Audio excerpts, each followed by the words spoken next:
कौवों के एक परिवार की है जिनका घर घने जंगल में बेरी के पेड़ पर था। कालू कौवा, गोरी कौवी और उनका एक बेटा जिसका नाम जग्गू था उस घर में रहते थे। कालू जी, अब मुझ अकेली से घर के खर्चे नहीं उठा होते, आप भी मेरा हाथ बटाया करें। मेरी कुछ दिनों से सेहत ठीक नहीं है, एक बार मैं ठीक हो जाऊं फिर मैं सारे काम कर लिया करूंगा।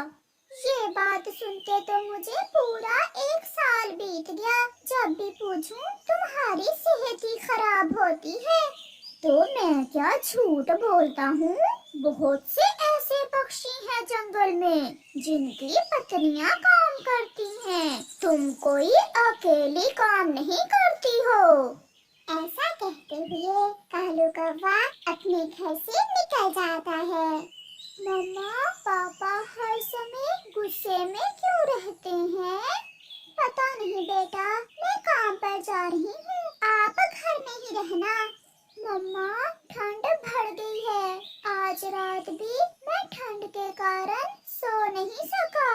आप मुझे मेरा कंबल कब लेकर देंगी? मैं पैसे जमा कर रही हूँ बेटा, बस कुछ ही दिनों में मैं अपने बेटे के लिए लाल रंग का गरम कंबल लाऊंगी। फिर गोरी कौवी अपने घर से निकलती है। गोरी कौवी जंगल में सब्जी बेचा करती थी। गाजर लो, लाल लाल गाजर लो, आलू मटर और प्याज सब है गोरी के पास। चिड़िया वहाँ आती है। गोरी बहन, 1 किलो आलू दे दे, कुकू कल से पकोड़े खाने की जिद कर रहा है। ये ले आलू और हरी मिर्ची मैंने फ्री में डाल दी है। गोरी बहन, तुम्हें पता है कि कालू घर से कहाँ जाता है?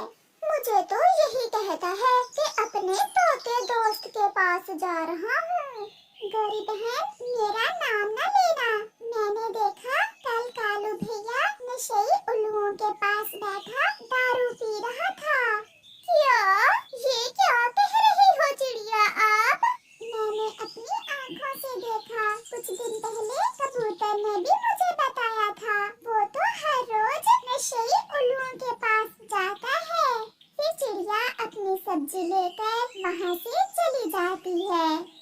शाम को गोरी घर में बैठी कालू का इंतजार कर रही थी। जब कालू घर आता है तो वो आते ही घोंसले में लेट जाता है। क्या आज दारू ज्यादा पी ली है? कौन दारू पीता है? तुमसे किसने कहा? जिसने भी कहा, आप बताओ कि उन नशेई उल्लुओं के पास आप क्या करने जाते हो? मैं एक काम से गया था, उस छोटी चिड़िया को तो मैं छोड़ूंगा नहीं। उसी ने बताया है ना तुम्हें, उसने कल मुझे देखा था उल्लुओं के पास जाते हुए। नहीं, मुझे किसी और ने बताया है। मुझे नींद आ रही है, मुझे तंग ना करो। फिर कालू सो जाता है। मम्मा, बहुत ठंड लग रही है, मेरे पास आ जाओ बेटा, कल मैं अपने बेटे के लिए कंबल ले आऊंगी। मेरे पास इतने पैसे हो गए हैं। फिर गोरी कौवी अपने बेटे को अपने पंखों में छुपाकर सो जाती है। सुबह हो जाती है। कालू कौवा अंधेरे ही उठ जाता है।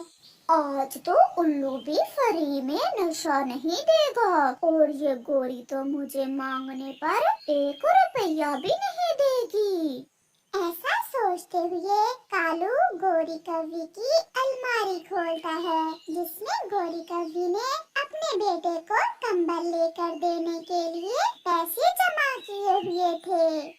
वाह गोरी वाह, मुझे पता ही नहीं, और यहाँ तुमने माल छुपा रखा है। फिर कालू कौवा वो पैसे उठाकर घर से चला जाता है। कालू कौवा दूर से ही अपने नशेई दोस्त उल्लू को आवाजें देता है।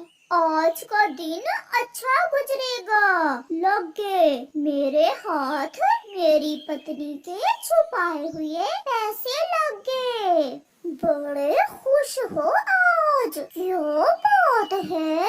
मैंने अलमारी खोली तो उसमें मेरी पत्नी ने पैसे छुपा कर रखे हुए थे। मेरी पत्नी होकर मुझसे ही चोरी करती है। मैंने भी अलमारी साफ कर दी। ऐसा कहते हुए कालू कौवा और उसका दोस्त उल्लू हंसने लग जाते हैं। जग्गू, जग्गू बेटा, यहाँ अलमारी से पैसे तो नहीं उठाए आपने? नहीं मम्मा, मेरा तो हाथ ही नहीं पहुँचता अलमारी तक। मैं कैसे पैसे उठाऊंगा? तुम्हारे पापा पैसे चुरा कर ले गए। मैंने वो पैसे आपके कंबल के लिए जमा किए थे। बहुत बुरा किया कालू तुमने, बहुत बुरा किया। कितनी मुश्किल से अपना पेट काट काट कर मैंने वो पैसे जमा किए थे। फिर गोरी कवि अपने काम पर जाने की बजाय पहाड़ों की तरफ जाती है, जहाँ उल्लू और कौवा नशा करके सोए हुए थे। बेशरम, उठो, कहाँ है वो पैसे? मुझे मेरे पैसे वापस करो। कालू कौवा और उल्लू भी उठ जाते हैं। कोलू, देखो तो तुम्हारी पत्नी गुस्से में कितनी सुंदर लग रही है। तुम यहाँ क्यों आई हो? चली जाओ यहाँ से। मेरे पास कोई पैसे नहीं हैं। तो फिर मेरे पैसे कहाँ गए? कौन चुरा कर ले गया मेरे पैसे? जग्गू ने चुरा लिए होंगे। मेरा जग्गू ऐसा नहीं कर सकता। मैंने वो पैसे जग्गू का कंबल लेने के लिए जमा किए थे। कालू चुप हो जाता है और फिर थोड़ी देर बाद कहता है, तुम घर जाओ, मैं कुछ करता हूँ। बैठने दो भाभी जी को, पहली बार आई है मेरे घर। चलो भाभी, कोई चाय पानी हो जाए। गोरी कवि कुछ कहे बिना वहाँ से चली जाती है। वो अपनी दुकान पर बैठी रो रही थी जब वहाँ तोता आ जाता है। गोरी, मेरे पास 2 कंबल थे, उनमें से एक मैं तुम्हारे लिए ले आया हूँ। आपने अभी तक कंबल लिया तो नहीं है? मैंने किसको लेना है कंबल? जो पैसे मैंने जमा किए थे वो तो कालू चुरा कर ले गया और नशा कर लिया। अब तो कालू दारू के साथ साथ और नशा करने लग गया है। ये कंबल पुराना नहीं है, मैंने पिछले साल नया लिया था, एक बार भी इस्तेमाल नहीं किया। ऐसा कहते हुए तोता वहाँ से चला जाता। कुछ दिन गुजर जाते हैं और फिर एक दिन कालू और उल्लू बैठे दारू पी रहे थे कि कालू गिर जाता है और बेहोश हो जाता है। इसे क्या हो गया? लगता है इसने ज्यादा ही नशा कर लिया है। अगर ये यहाँ मर गया तो मैं फंस जाऊंगा। मैं इसे अपने घर से थोड़ी दूर फेंक देता हूँ। फिर वो उल्लू कालू कौवे को उठाकर अपने घर से दूर फेंक देता है। रह जाता पक्षी गोरी कौवी को जाकर बताता है और फिर गोरी कौवी कालू को बुलबुल के पास ले जाती है। ये कब से दारू पी रहा है? मुझे तो 1 महीना पहले ही पता चला है। इसकी दोनों किडनीज मुकम्मल तौर पर खराब हो चुकी हैं। अब इसका बचना बहुत मुश्किल है। गोरी कौवी रोने लग जाती है। मैंने बहुत समझाया था पति जी आपको, परंतु आपने मेरी एक न मानी। अपनी जिंदगी अपने ही हाथों से बर्बाद कर ली आपने। कालू कौवा भी होश में आ जाता है। मेरे पेट में बहुत दर्द है। गोरी, मैं कहाँ हूँ? गोरी चुप थी, वो तो रो ही जा रही थी। ज्यादा दारू पीने से आपकी किडनीज खत्म हो चुकी हैं। नहीं गोरी, मुझे बचा लो, प्लीज मुझे बचा लो, कुछ करो। मैं मरना नहीं चाहता, मुझे मरने से बहुत डर लगता है। अगर आपने मेरी सुनी